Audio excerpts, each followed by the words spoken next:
Las aventuras de Huckleberry Finn, capítulo 1, donde aprendo acerca de Moisés y los juncos.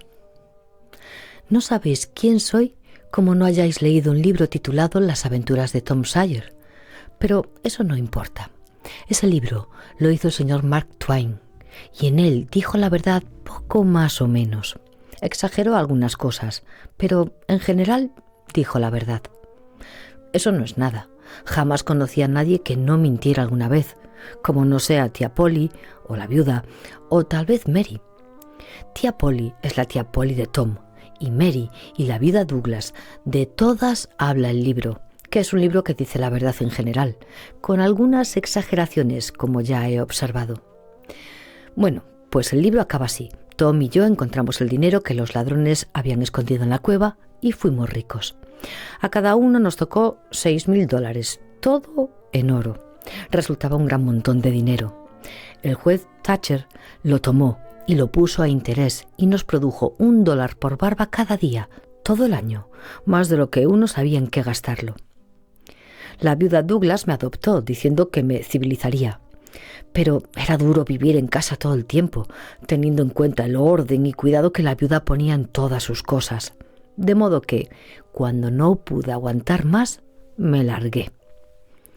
Endosé de nuevo mis pingajos y el viejo sombrero y volví a sentirme libre y satisfecho.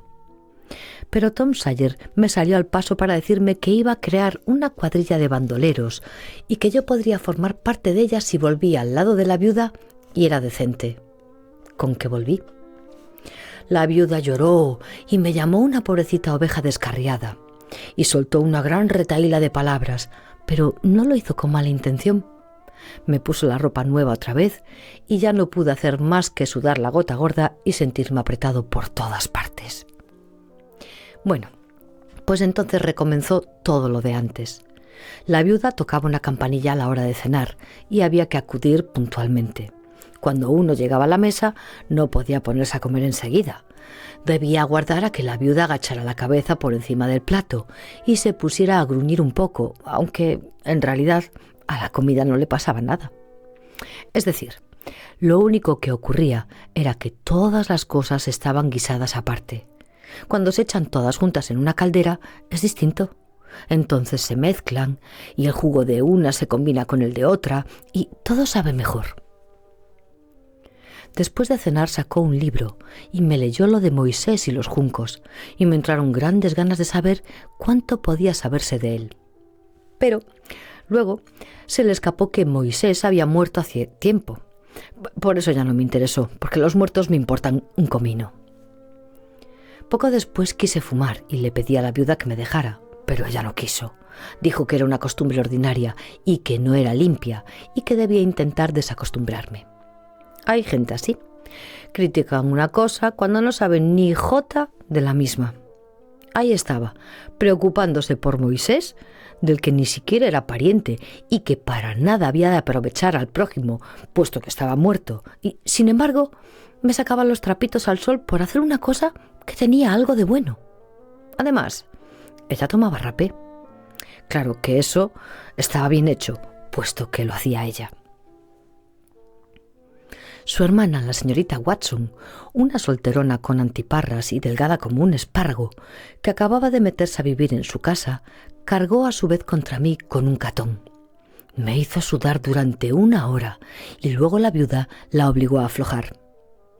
Yo no hubiera podido aguantarlo mucho más. Después vino 1 hora de mortal aburrimiento y me puse nervioso. La señorita Watson decía: «No pongas los pies ahí arriba, Huckleberry». Y «No te encojas así, Huckleberry, siéntate derecho». Y al poco rato decía: «No bosteces ni te despereces así, Huckleberry. ¿Por qué no procuras tener modales?». Después me habló del infierno y yo le dije que ojalá me hallara en él. Entonces se puso furiosa, pero yo no lo había dicho con mala intención. Yo solo quería ir a alguna parte. Lo único que ambicionaba era un cambio. Lo demás me tenía sin cuidado. Me dijo que era pecado decir lo que yo había dicho, que ella no lo diría por nada del mundo. Ella viviría de manera que pudiese ir al cielo. No vi la menor ventaja en ir al mismo sitio que ella, con que decidí no intentarlo. Pero me lo callé, pues solo habría armado el gran cisco, sin ninguna ventaja con ello, y nada hubiera adelantado. Puesto que había empezado, continuó contándome todo lo del cielo. Dijo que lo único que hay que hacer allí es pasearse todo el día con un arpa y cantar eternamente. Lo que no me pareció divertido, pero no lo dije. Le pregunté si creía que Tom Sawyer iría allí, y ella dijo que no había el menor peligro. Me alegró saberlo, pues quería que Tom y yo estuviésemos juntos. La señorita Watson no hacía más que meterse conmigo y me cansé y me sentí muy solo. Más tarde hicieron entrar a los negros y rezaron, y luego se fueron todos a la cama. Subí a mi cuarto con un cabo de vela y lo puse encima de la mesa. Después me senté en una silla al lado de la ventana y traté de pensar en algo alegre, pero fue inútil. Me sentía tan solo que casi me daban ganas de estar muerto. Brillaban las estrellas y las hojas murmuraban en el bosque melancólicamente. Y a lo lejos oí ulular a un búho por alguien que había muerto, y a un chotacabras y un perro que aullaban por alguien que iba a morir. Y el viento intentaba susurrarme algo y yo no lo entendía. Por eso se me ponía la carne de gallina.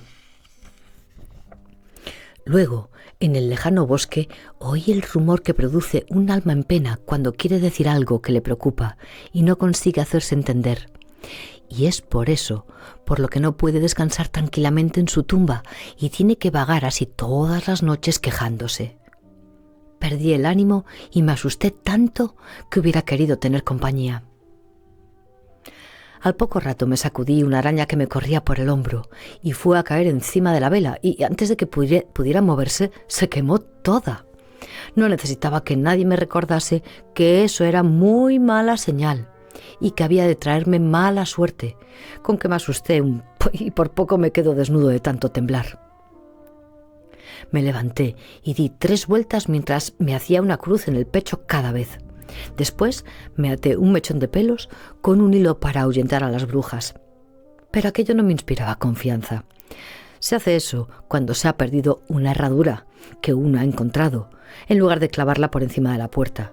Pero nunca oí decir que fuese una manera de alejar la mala suerte cuando uno ha matado a una araña. Me senté de nuevo, temblándome todo el cuerpo, y saqué la pipa para fumar, pues la casa estaba ya silenciosa como la muerte, de modo que la viuda no se enteraría.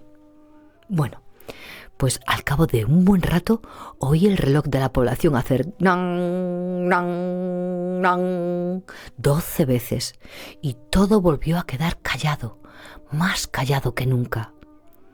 Pero después oí el chasquido de una rama en la oscuridad. Entre los árboles algo se movía. Me quedé quieto y escuché. Enseguida oí, a duras penas, miau, miau, allá abajo. Muy bien. Yo dije, miau, miau. Tan quedó como pude y prestamente apagué la luz y salté por la ventana del cobertizo. Después me descolgué al suelo y me arrastré por entre los árboles y, en efecto, allí estaba Tom Sawyer esperándome.